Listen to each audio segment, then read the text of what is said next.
Very good evening to all of you. कैसे हैं आप सब? तो अभी तक मैंने आपको class 12 applied mathematics unit number 3 calculus में implicit function differentiation, higher order differentiation and parametric differentiation complete करवा दिया है। आज हम आपके साथ स्टार्ट करेंगे इंक्रीजिंग डिक्रीजिंग फंक्शन और आज से हमारा स्टार्ट होता है एप्लीकेशन ऑफ डेरिवेटिव्स। ठीक है, हमारे यूनिट नंबर 3 में हमें सबसे पहले स्टडी करना था डिफरेंशिएशन एंड इट्स एप्लीकेशन। तो डिफरेंशिएशन के अंदर 3 हिस्से थे, वो मैंने आपको करवा दिए, implicit function, parametric function and higher order differentiation. आज से मैं आपके साथ स्टार्ट करूंगा अपना एप्लीकेशन ऑफ डिफरेंशिएशन और उसमें सबसे पहले अपने को पढ़ना है इंक्रीजिंग डिक्रीजिंग फंक्शन।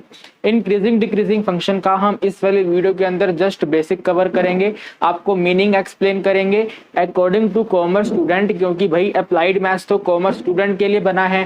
तो हम कॉमर्स स्टूडेंट को इंक्रीजिंग डिक्रीजिंग फंक्शन को कैसे देखना चाहिए वो मैं आपको आज इस वीडियो में एक्सप्लेन करने की कोशिश करूंगा। तो आपको यस कॉमर्स स्टूडेंट के हिसाब से मुझे डेफिनेटली कंफर्म है कि आप लोगों ने क्लास 11 में माइक्रो इकोनॉमिक्स में डिमांड कर्व और सप्लाई कर्व पढ़ी है। तो हम यहाँ पर सबसे पहले डिमांड कर्व बनाएंगे। देखो, ये है हमारा y एक्सिस और ये है हमारा x एक्सिस। अगर मैं प्रॉपर डिमांड कर्व ड्रॉ करूंगा तो यहाँ पर हमारा आउटपुट होता है, अरे बताइए ना, आपने पढ़ा है ना ये वाला, और यहाँ पर हमारा प्राइस होता है और इस तरह से करके डिमांड कर्व आता है। डिमांड कर्व का सिंपल भाषा में मतलब ये होता है कि प्राइस और आउटपुट में नेगेटिव रिलेशन को शो करना, यानी कि प्राइस को बढ़ाएंगे तो हमारा आउटपुट कम हो जाएगा और प्राइस को कम करेंगे तो हमारा आउटपुट इंक्रीज हो जाएगा। तो इस तरह के रिलेशनशिप को कहते हैं इनवर्स रिलेशनशिप, नेगेटिव रिलेशनशिप। और हम जब इसका कर्व ड्रॉ करते हैं तो एक कर्व होता है डाउनवर्ड स्लोपिंग कर्व। जो भी डाउनवर्ड स्लोपिंग कर्व होते हैं वो सभी के सभी डिक्रीजिंग फंक्शन को शो करते हैं। इतना सा हमारा ये डिक्रीजिंग फंक्शन का डेफिनेशन है, इससे ज्यादा हमें गहराई में जाने की जरूरत है नहीं। अकॉर्डिंग टू कॉमर्स स्टूडेंट मैंने आपको लॉमैन लैंग्वेज में बता दिया, जितनी भी कर्व डाउनवर्ड स्लोपिंग कर्व होती है वो सभी की सभी डिक्रीजिंग फंक्शन को शो करती हैं। डिक्रीजिंग फंक्शन का दूसरे वे में मतलब ये होता है कि इसके ऊपर एक वेरिएबल का वैल्यू लगातार गिरता जाता है।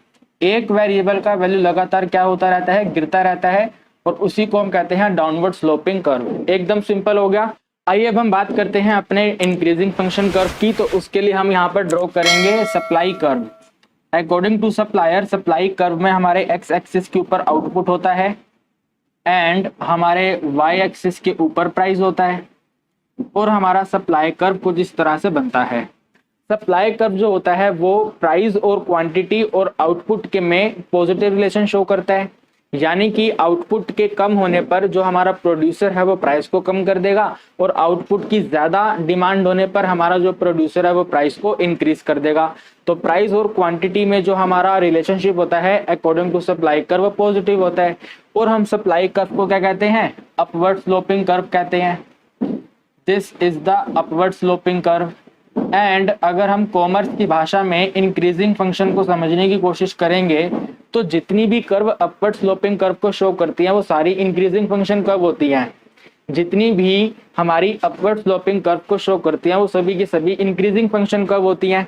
दूसरी भाषा में हम इसको इस तरह से समझेंगे कि एक वेरिएबल की जो वैल्यू है वो लगातार यहाँ पे बढ़ती जा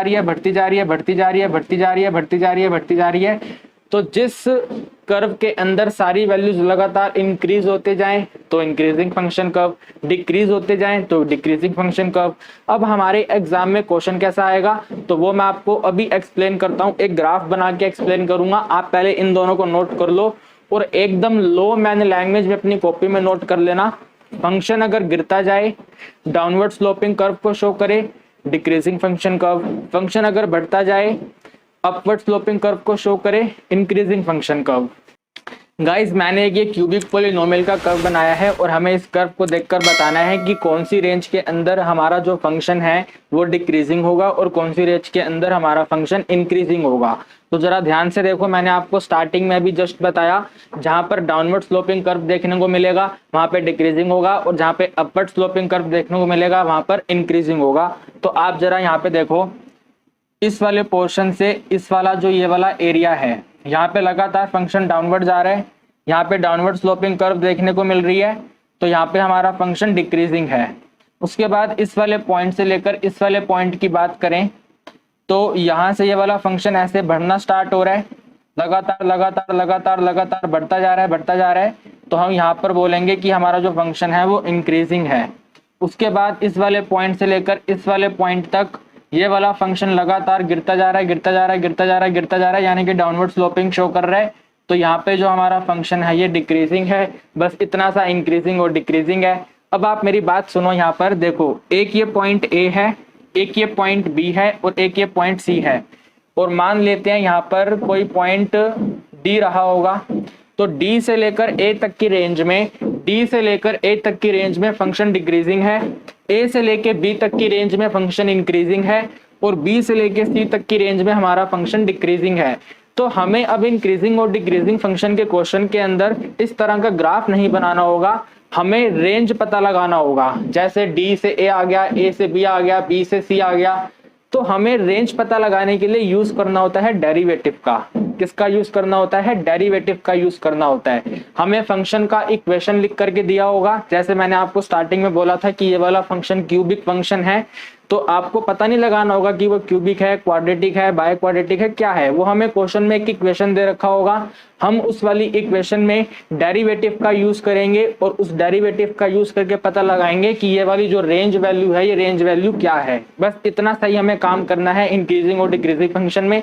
मैं उम्मीद करता हूं कि आपको मैं एकदम लो मैन लैंग्वेज में अकॉर्डिंग टू कॉमर्स, क्योंकि कोर मैथ्स के बच्चों को तो इसके अंदर बिल्कुल घुसना होता है, हमें बस ऊपर ऊपर से तैरना है, तो मैंने आपको उतना बता दिया है रहेगा। अब क्वेश्चन को सोल्व कैसे करेंगे तो वो मैं आपको अगली क्लास में बताऊंगा। मैं उम्मीद करता हूं कि आपको ये वाला वीडियो अच्छे से समझ आ गया है। अगर आ गया तो अपने दोस्तों के साथ शेयर कर दो। आपसे मुलाकात करेंगे अगली वीडियो में। Till then bye bye, good night, take care.